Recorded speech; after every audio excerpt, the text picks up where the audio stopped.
Hey guys, so one of the biggest assets that you can have as a business person or even as an individual is your time, and how you manage it can actually be very crucial to how you grow your business or how you actually not grow your business. In this video, I want us to go through some of the different tips on how you can manage your time better.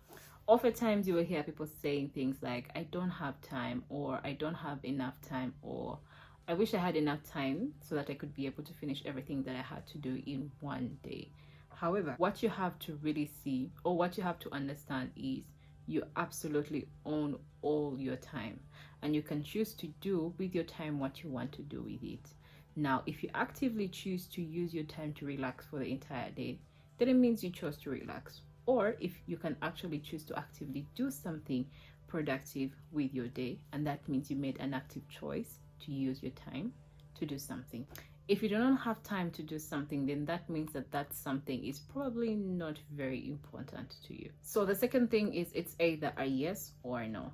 Take on tasks that you know that you absolutely are going to do. Earlier on in your career, you might find that you have to say yes to a lot of things, and most of the time that will leave you to spread yourself so thin because you want to please everybody. You're trying to build a name, you're trying to build a reputation that you are a very reliable person, and that is totally understandable. However, when you get later on in your career and you can be able to pick and choose what you do with your time and how much time you spend on different tasks, then you should have a yay or a yes or no kind of method, where you will look at tasks and be able to see whether you will follow through with that task or if you're not going to be able to follow through with that task. And this is going to help you to not be overly loaded with different things that you know you're not actually going to be able to deliver on. And by the way, for people who are afraid to say no, you need to know that it's absolutely okay for you to actually say no to something. Number 3 is you need to have a daily highlight. Now, a daily highlight is you choosing on a daily basis one thing that you actually want to accomplish. You having a daily highlight is going to help you to be able to have something that you know for sure, regardless of how my day goes, I need to be able to accomplish this. And I know that someone may be able to say, okay, one thing a day, like how productive is that? But you will find that if you can do, or if you can ensure that you complete that one thing regardless of what happens, at least you will have that one thing done. Then over time you're going to find that your productivity levels are going to go up, and you'll find that your time will actually be more spent in a much wiser way. So also use a to-do list.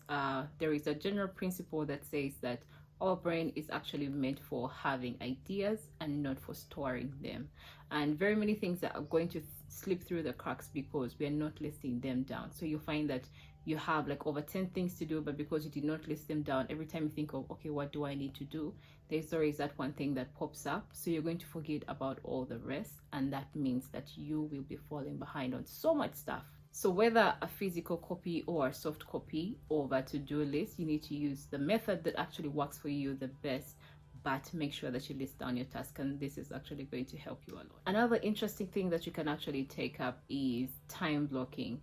So this is something that I've had Elon Musk also does as well, and what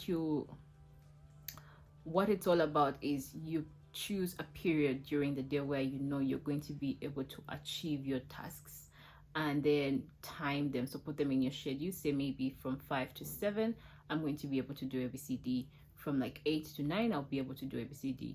Now I can understand that the structure of time blocking may not be that efficient for you to do all throughout the day, and what can actually be more efficient is choose that one thing that you highlighted as your highlight of the day, and make sure that you have a time block for it in your schedule, so that you know this time I'm going to be free enough and I'll be able to achieve this thing, and it will work for you. So the other thing is based on Parkinson's law. Work expands to fill the time that we actually allocate for it. So let's say I decide to film this YouTube video, and I give myself the entire day to write a script and to actually sit on camera and be able to film and edit and maybe disseminate this video. Now if I give myself a whole day, definitely I'm going to be able to do it in one day.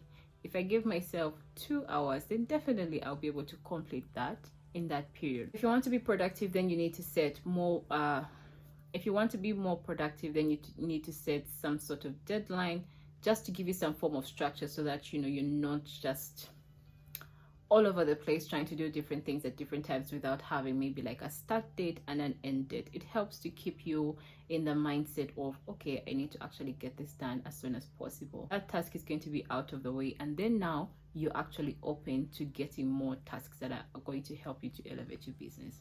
So if it's clients, if it's catering to clients, the more time you spend on one client, it means you actually can't cater for more clients because you spend a lot of time on one.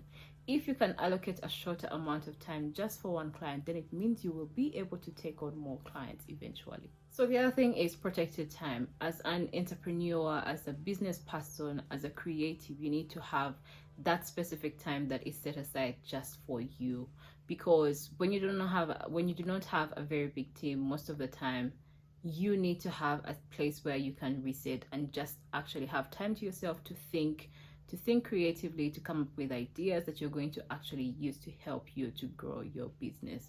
So that will be your protected time. You can decide it's maybe once a week, it can be maybe once a day, where you just sit down by yourself and just kind of restructure yourself before you get out there to cater for clients or even for partners, all the different people that you're actually dealing with in your business. So the other thing is delegation. Now delegation, it may rub people the same way, because you may be thinking, okay, I do not have that much time, or I do not have that much money to be paying somebody to do different tasks for me. But the way you can actually look at this is look at how much money you would make in 1 hour, and then from that money, just look at the small things that you'd have to do that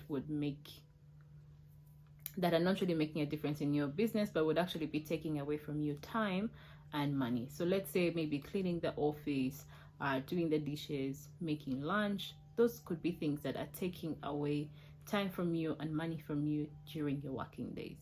You can pay somebody what you make less in an hour, and then they can be able to do those things for you, and then you can be able to have a more productive day and use your time more productively in growing you. Another key thing that you can look at in time management is being able to automate your schedule. Now, we all have those frustrations of where you send an email and you're trying to get everyone's availability of, can we have a meeting on Tuesday at 12 p.m? No, I'm not available. Can we have on this day? I'm not available. Can we have this?